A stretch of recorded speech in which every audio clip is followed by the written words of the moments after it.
Hello friends, welcome to our channel box office blockbusters. কথা বলবো কুলি এটির 11 দিনের কালেকশন নিয়ে, ওয়াই2 এটির 11 দিনের কালেকশন নিয়ে, ধূমকেতু এটির 11 দিনের কালেকশন নিয়ে। আপনি জানিয়ে দেই, দেব স্যার অভিনীত ধূমকেতু মুভিটি অলরেডি বক্স অফিসে ভালো কালেকশন করেছে এবং ওয়েস্ট বেঙ্গল থেকে আজকে মুভিটি ভালো কালেকশন করেছে। যেখানে জানেন ওয়েস্ট বেঙ্গলের বাহিরে ন্যাশনালও মুভিকে রিলিজ করা হয়েছে, যেখানে কুলি এবং ওয়াই2 এই দুইটি মুভি ওপেন ক্ল্যাশে এসেছিল এবং দুইটি মুভির কিন্তু ডে বাই ডে কালেকশন অনেক বেশি বৃদ্ধি পাচ্ছে।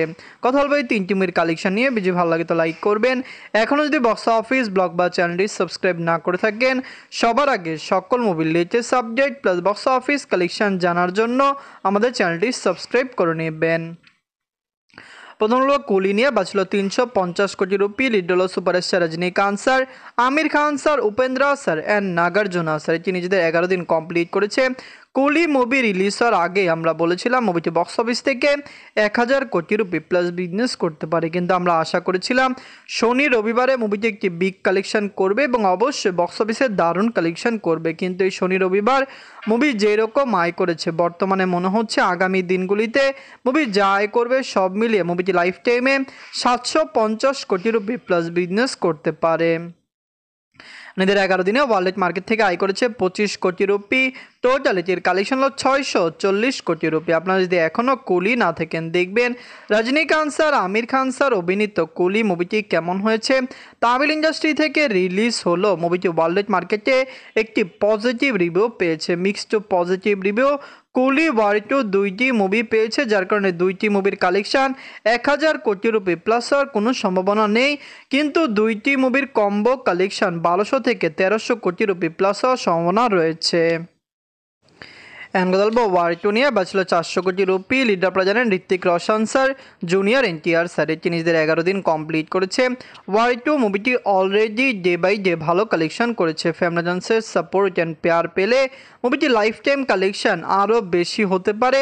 আপনি জানিয়ে দেয় ওয়াই2 যখন রিলিজ হয়েছে তখনই আমরা আশা করেছিলাম মুভিটি বক্স অফিসে 1500 কোটি রুপি প্লাস বিজনেস করবে। মুভিটি লং টাইম রান করেছে, কিন্তু যেরকম আশা করেছিলাম সেরকম কালেকশন মুভিটি বক্স অফিসে করতে পারেনি।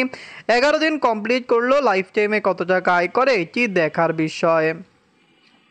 নিজের 11 দিনে ওয়ার্ল্ড মার্কেট থেকে আয় করেছে 18 কোটি রুপি। টোটাল এটির কালেকশন হলো 450 কোটি রুপি। আপনারা যদি এখনও ওয়াই2 না থাকেন, দেখবেন ঋত্বিক রোশন স্যার এবং জুনিয়র এনটিআর স্যার অভিনীত ওয়াই2 মুভিটি কেমন হয়েছে, লং টাইমে মুভিটি কত টাকা আয় করতে পারে। ওয়ার্ল্ড মার্কেটে লাইফ টাইমে মুভিটি 550 কোটি রুপি প্লাস বিজনেস করতে পারে, যেখানে ক্লিন হিট হতে হলে মুভিকে 700 কোটি রুপি প্লাস বিজনেস করতে হবে। তার মানে ওয়াই2 লাইফ টাইমে বক্স অফিসে ফ্লপ হওয়ার সম্ভাবনা অনেক বেশি বেড়ে গিয়েছে, যেখানে ওপেন ক্ল্যাশে কুলি ক্লিন হিট হওয়ার সম্ভাবনা রয়েছে। ধূমকেতু নিয়ে বাঁচল 4 কোটি রুপি। লিড হলো সুপারস্টার দেব স্যার এবং শুভশ্রী ম্যাম।